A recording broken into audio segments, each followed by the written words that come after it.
Kelihatan nggak di layar saya? Atau di layar saya? Kelihatan ya? Jadi hari ini sebelum kita masuk ke materi selanjutnya atau materi baru, coba kita bahas sedikit dulu. Khususnya tugas kalian ya nak ya. Tugas kalian kemarin kan membuat surat lamaran pekerjaan ya. Dan saya sudah periksa seluruhnya dan saya menemukan kekeliruan populer atau kekeliruan yang paling banyak saya temukan di dalam tugas itu. Di sini. Yang pertama, saya menemukan ada kesalahan dalam penulisan jumlah lampiran. Ada yang bisa bantu saya nggak memperbaiki gimana sih cara menulis jumlah lampiran di dalam sebuah surat lamaran pekerjaan? Misalkan ada tuh hal titik 2 lamaran pekerjaan, terus lampiran titik 2. Nah, jumlahnya itu banyak yang keliru. Ada yang tahu nggak gimana caranya memperbaiki kekeliruan tersebut? Mungkin dengan huruf, Sir. Iya, Sir. Dengan apa, nak? Huruf, Sir, tidak menggunakan angka. Nggak menggunakan angka gitu. Ya, benar, itu satu. Ada yang pakai angka terus pakai huruf gitu. Ya konsisten saja. Kalau huruf saja, angka saja. Tidak perlu sampai 2 digunakan. Oke, itu yang pertama. Yang kedua, yang paling populer nih kesalahannya adalah jumlah lampiran mengikuti jumlah dokumen pendukung. Ini perbaikannya. Semisal dokumen pendukung kalian di dalam surat lamaran pekerjaan tersebut ada 6, melingkupi fotokopi, KTP, ijazah, dan seterusnya. Itu jumlahnya ada 6, maka penulisan jumlah lampirannya 6. Jangan penulisan jumlah lampiran 2, tapi dokumen pendukung yang kalian tuliskan atau terapkan dalam surat lamaran pekerjaan tersebut 6. Jadi nggak boleh ya. Jadi harus mengikuti jumlah dokumen pendukung berapa, dan penulisan jumlah lampiran pun segitu juga. Jadi nggak boleh ada perbedaan. Nah, adapun kekeliruan yang populer juga saya temukan itu yang penulisan PT. PT masih aja ada yang nulis pakai titik. Sebenarnya perbaikannya bagaimana? Seharusnya PT ditulis pakai titik atau gimana? Halo? Pakai titik. Iya benar, nggak pakai titik penulisan PT. Jadi PT itu ditulis tanpa menggunakan titik. Oke, jadi ini jangan lagi digunakan, tapi inilah perbaikan. Nah, yang ketiga, di sini digunakan kata tugas kepada, padahal sudah menggunakan singkatan frasa yang terhormat. Jadi pilih aja salah satu. Kalau yang terhormat, Kalau kepada, ya kepada. Ini namanya pleonasme atau berlebihan. Surat lamaran pekerjaan kan formal ya. Jadi harus mengikuti kaidah kebahasaan yang efektif. Ini tidak efektif. Maka ini seharusnya ditulis saja yang terhormat. Lalu ini untuk tesis. Nah, di dalam sebuah surat lamaran pekerjaan kan terbagi atas 2 struktur ya. Yang pertama ada tesis atau pernyataan umum, dan yang kedua ada argumentasi. Argumentasi inilah yang tadi yang kita bahas yang pertama. Jumlah lampiran itu. KTP, ijazah, itu argumentasi. Nah, ini masuk ke dalam tesis. Nah, banyak dari siswa-siswa, bahkan hampir semua, untuk menerapkan identitasnya dalam surat lamaran pekerjaan, huruf pertama yang digunakan di sini huruf kapital. Seperti nama, N-nya kapital. Pendidikan, P-nya kapital. Seharusnya tidak, nak. Ini seharusnya huruf kecil saja. Kenapa? Karena dia masih di paragraf yang sama. Itu kan titik 2 ya, baru nanti di bawahnya nama, pendidikan. Jadi jangan seperti ini penulisannya, namun seperti ini. Tapi ketika nama kalian sudah ditulis, pakailah huruf kapital. Ketika pendidikan kalian sudah ditulis, misal seperti ini.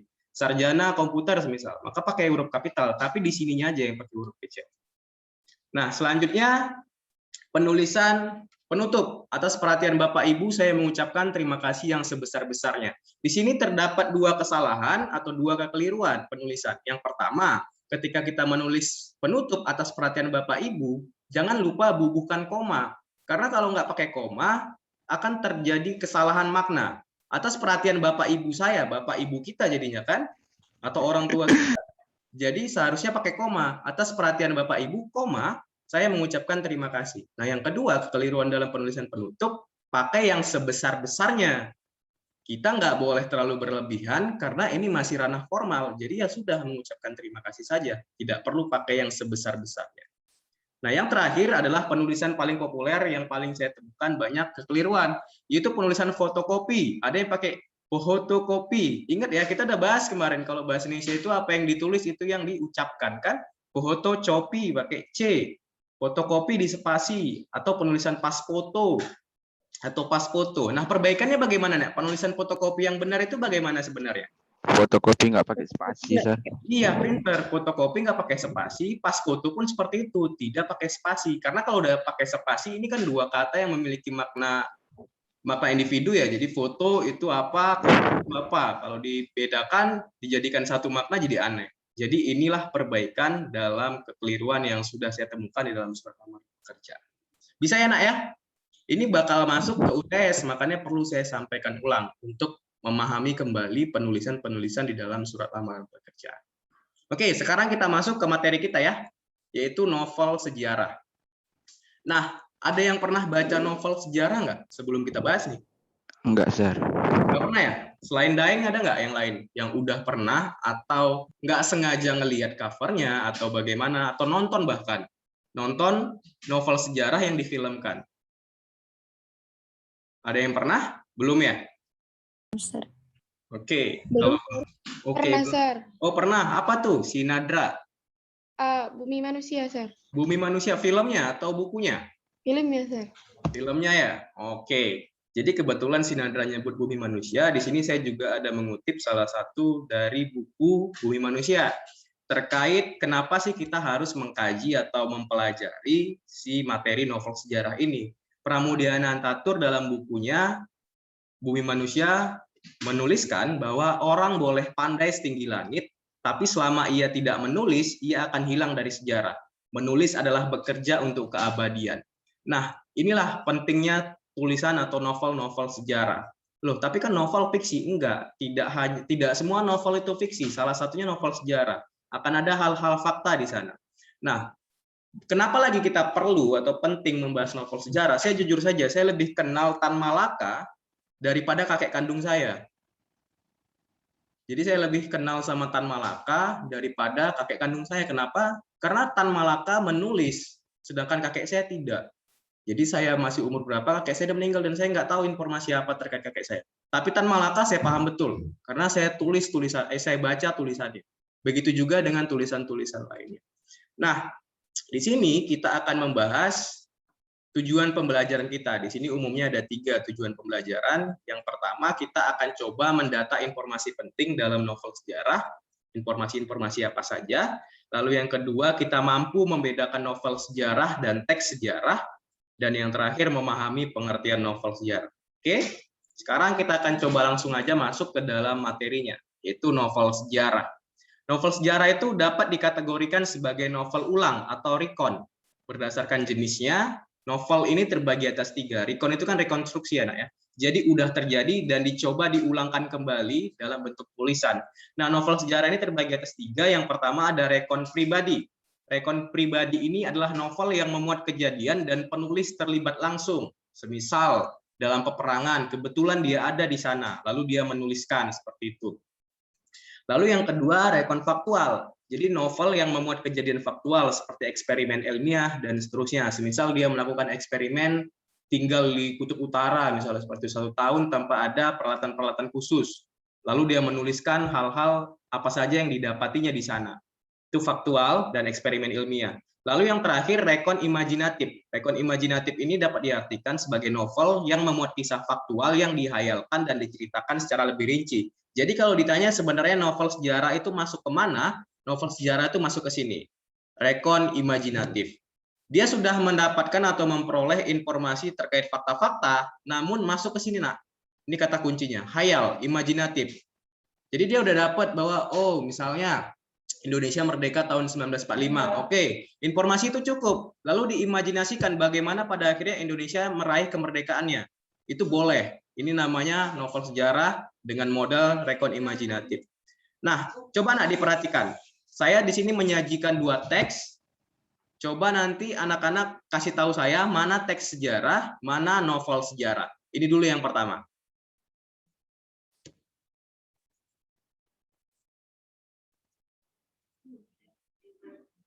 Oke.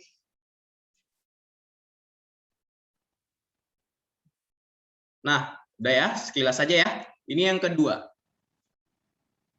Yang pertama Candi Borobudur, yang kedua Pangeran Bondowoso dan Roro Jonggrang.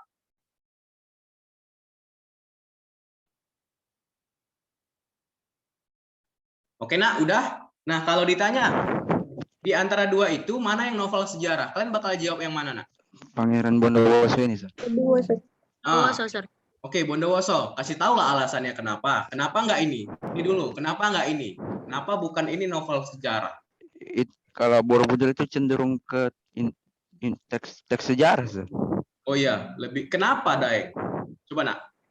Kaku, Sir, bahasanya. Iya benar, itu salah satunya.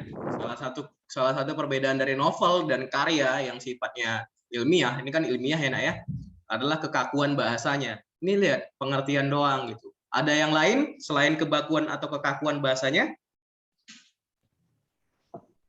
Banyak memberikan fakta, Sir, atau data kayak gitu. Oh iya, pintar. Selain kekakuan atau kebakuan bahasa, banyak mengandung informasi-informasi fakta atau data.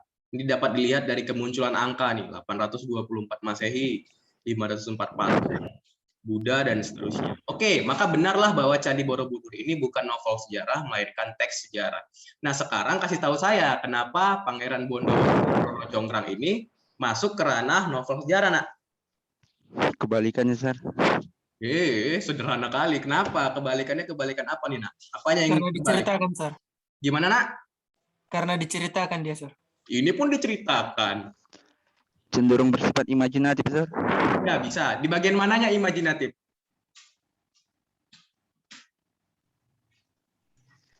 Ayo, di bagian mana? Bangun 1000 candi hanya dalam waktu semalam, Sir. Itu dia. Itu kan hal yang aneh ya? Atau kalau di masa sekarang tuh cukup sulit dipercaya. Membangun sebuah candi dalam satu malam itu kayaknya kurang masuk akal gitu kan. Di situ ada masuk imajinasi. Ya, oke, satu yang pertama, ini masuk ke dalam novel sejarah karena mengandung unsur imajinasi. Yang lain ada lagi, nak? Kenapa?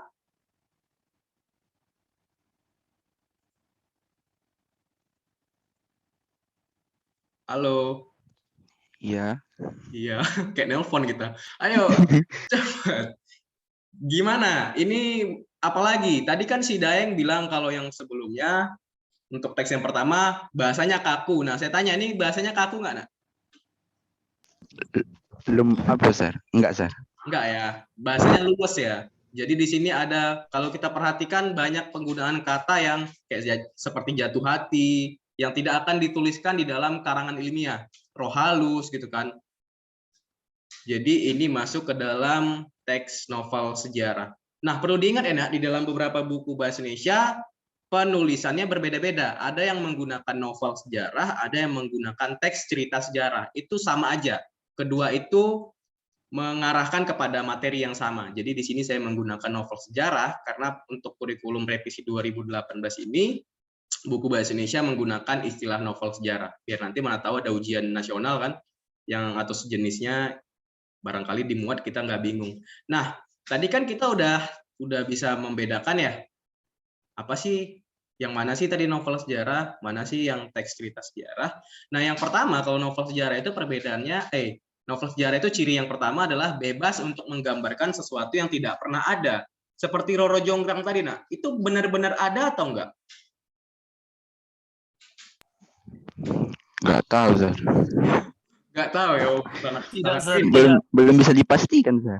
Belum bisa dipastikan ya. Tidak tahu, memang enak kali kalau jawab enggak tahu ini ya. Langsung lepas beban itu ya. Enggak tahu. Nah, ini sebenarnya kan masih dipertanyakan sampai sekarang. Pembuatan candi dalam cerita Roro Jonggrang itu benar adanya atau tidak? Sama, di sini ada yang dari Samosir. Enggak Atau ada. pernah ke Samosir atau di Danau Toba itu kan ada batu gantung, nak ya? Itu benar atau ece-ece atau bohong-bohong doang? Enggak ada yang Ceritanya. benar, Sir. Gimana, nak? Belum tentu benar, Sir. Belum tentu benar ya? Berarti ada kemungkinan benar gitu? Ada, Sir. Ada ya? Gitu. Jadi sebenarnya gini, nak, kita coba singkap sedikit ya. Jadi seperti Nyi Roro Kidul, di sini ada yang percaya? Percaya aja lah. Ubah pertanyaannya bukan benar atau tidak, tapi percaya atau tidak. Kidul itu kalian percaya atau enggak? Enggak. Oke, enggak. Ada yang percaya enggak? Percaya nggak percaya, Sir? 50. Oh, percaya ya. Pernah nengok kamu, Nak? Percaya nggak percaya, Sir? Oh, percaya nggak percaya. Berarti masih ini ya, 50-50 gitu. Jadi itu masuk ke folklore, Nak, namanya. Dalam kajian sastra itu masuk ke dalam folklore atau cerita-cerita yang dipercaya oleh masyarakat setempat. Kita barangkali orang Sumatera kurang percaya dengan hal-hal yang berkaitan mistik kelautan gitu kan, seperti Nyi Roro Kidul gitu. Itu kayaknya tabu aja gitu. Sedangkan mereka di Jawa lebih banyak yang percaya barangkali. Semisal ketika mereka berada di pantai selatan, semisal gitu. Mereka di situ tidak akan mau menggunakan baju hijau karena di sana ada pernyataan bahwa si Nyi Roro Kidul ini seneng orang yang pakai baju hijau. Jadi mereka tidak mau pakai baju hijau. Ya kan? Kita barangkali ke sana udah terserah lah mau pakai baju hijau, baju hitam, bajuku kok gitu kan. Kita nggak terlalu percaya. Sebaliknya, ketika mereka ke Sumatera Utara, kita kan banyak juga ya hal-hal atau folklore atau cerita-cerita yang kita percayai yang mereka tidak gitu kan. Semisal terjadinya Danau Toba seperti itu. Kalau orang-orang Toba itu barangkali orang-orang tuanya masih percaya ketika ada dari jauh datang ke sana terus ditanya ini gimana asal-usulnya, maka mereka akan menceritakan hal itu. Jadi itu sifatnya bukan benar atau tidak, nah, tapi dipercaya atau tidak dipercaya. Oke? Jadi nggak bisa dibilang kalau folklore itu bohong, enggak. Nggak bisa juga dibilang folklore itu benar, karena kan ada keilmuan ya. Jadi kalau ditanya semisal, ini apa, ini seperti kayak yang tadi itu belum tentu kebenarannya. Nah, kalau ditanya apa manfaatnya, itu banyak manfaatnya, Nak. Semisal di pantai Jawa sana, itu lebih indah daripada pantai di Sumatera Utara. Ada yang tahu nggak kenapa? Nggak bisa juga, Sir. Kan keindahan itu relatif, Sir. Nggak, maksudnya bersih. Kalau bersih itu kan pasti indah ya. Lebih bersih mana? Sumatera Utara, keseluruhan lah, daripada pantai Jawa. Jawa. Jawa. Sir. Iya, Jawa. Memang dalam pemberitaan pun Jawa lebih bersih daripada Sumatera. Kalau ditanya kenapa, ada beberapa aspek kedisiplinan masyarakat, barangkali penjagaan yang ketat, tapi ada satu yang nyelip, Nak, yaitu cerita rakyat. Gini, ketika mereka ke pantai selatan, semisalkan, oh aku pakai baju hijau aja nggak boleh, apalagi buang sampah gitu. Kalau baju hijau aja aku pakai, aku ditarik ke dalam nih sama Nyi Roro Kidul. Apalagi aku buang sampah, mungkin aku tadi apa Nyi Roro Kidul. Sedangkan kita di Sumatera Utara, ketakutan kita terhadap hal-hal itu lebih kecil. Ada yang pernah ke Pantai Cermin? Saya, Sir. Oh, kamu tinggal di situ, Nak? Daerah di Oh, sering ke situ. Itu bersih kali ya, Nak ya? Pantai Cermin kan? Enggak juga sih. Enggak kan? Kenapa? Karena kita orang Medan cenderung tidak terlalu percaya dengan hal-hal yang seperti itu. Kita misalnya kita bilang di sini ada hantu, mampus kita datangi aja hantu itu kan? Enggak, Iya, Sir. Nah, itu juga masuk ke dalam kenapa pantai Jawa lebih bersih kalau dikaji secara kebudayaan ya, dan kenapa yang di Sumatera kurang gitu. Oke, entah kemana-mana jadinya kita nih. Sekarang kita coba lagi masuk ke dalam perbedaan novel sejarah dan teks sejarah. Kalau novel sejarah ini bebas ya, sedangkan teks sejarah ini dituntut untuk menyajikan hal-hal yang sifatnya fakta atau benar-benar terjadi. Nah, yang kedua, penulis bebas sepenuhnya dalam menciptakan sesuai dengan imajinasinya. Sedangkan di teks sejarah, sejarawan ini wajib untuk menyampaikan sesuatu sebagaimana adanya. Nah, yang ketiga, tidak terikat pada fakta sejarah, sedangkan teks sejarah tentu terikat pada fakta sejarah. Jadi inilah perbedaan umum dari novel sejarah dan teks sejarah. Sampai di sini bisa dipahami, Nak? Bisa, Sir. Bisa ya? Oke, sekarang kita beralih ke ciri-ciri umum dari novel sejarah. Adapun ciri-ciri umum dari novel sejarah yang pertama, sebagaimana sejarah dia harus disajikan secara kronologis. Jadi nanti kita akan bahas di minggu depan masalah struktur nih. Jadi nanti akan ada pengenalan latar, tempat, dan seterusnya, baru masuk ke konflik, baru nanti masuk ke resolusi, koda, dan seterusnya. Jadi ini harus disajikan secara runut atau urut agar si pembaca mengerti alur ceritanya, khususnya cerita sejarahnya. Lalu yang kedua, fakta. Memuat fakta sebagai pijakan cerita. Jadi, Nak, itu yang membuat novel ini ada kata sejarah di dalamnya. Jadi, ada fakta yang ditemukan nih, atau fakta yang dipahami oleh seluruh masyarakat Indonesia. Dia pakai fakta itu untuk menuliskan sebuah karya. Jadi masuk imajinasinya, memunculkan sebuah tokoh yang tidak pernah ada, dan seterusnya. Nah, yang terakhir imajinatif. Ini juga yang membedakan antara novel sejarah dengan sejarah atau teks sejarah. Kalau di sini boleh pakai imajinasi. Inilah kata kunci. Terdapat kebebasan dalam melukiskan fakta sejarah. Nah, adapun pengertian novel sejarah, kalau ditanya apa, novel sejarah itu dapat kita artikan sebagai kisah imajinasi yang ditulis dengan tokoh atau latar sejarah yang benar-benar terjadi atau tidak benar-benar terjadi. Jadi boleh benar-benar terjadi, boleh juga tidak benar-benar terjadi, asalkan melingkupi imajinasi dan tahun yang digunakan itu tahun mundur atau tahun lama, seperti itu. Nah, jadi untuk pertemuan kita selanjutnya, kita akan membahas struktur dan kebahasaan novel sejarah. Oke, itu saja untuk hari ini, Nak. Terima kasih atas perhatiannya. Ada yang perlu kita diskusikan? Halo? Iya, Sir. Kenapa, Nak? Kok lemes sekali? Enggak, Sir. Enggak. Ini yang lain juga nggak ada suaranya dari tadi nih. Halo, Nak? Halo, Halo, Sir. Halo, Hmm, Sir. Pak. udah mau habis baru. Dari tadi enggak. Nah, kalau gitu saya tanyain lah yang baru-baru bersuara nih. Tadi ada Nona. Nona, halo Nona. Iya, Pak. Oke, tadi Nona kita membahas apa, Nak?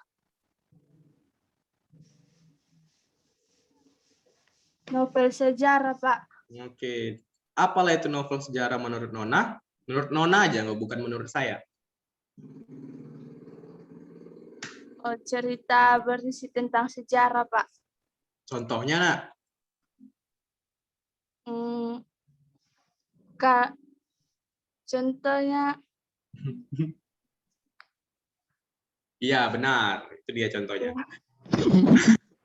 Nah, sekarang saya ubah pertanyaannya. Pernah baca ini kan? Habibie Ainun pernah?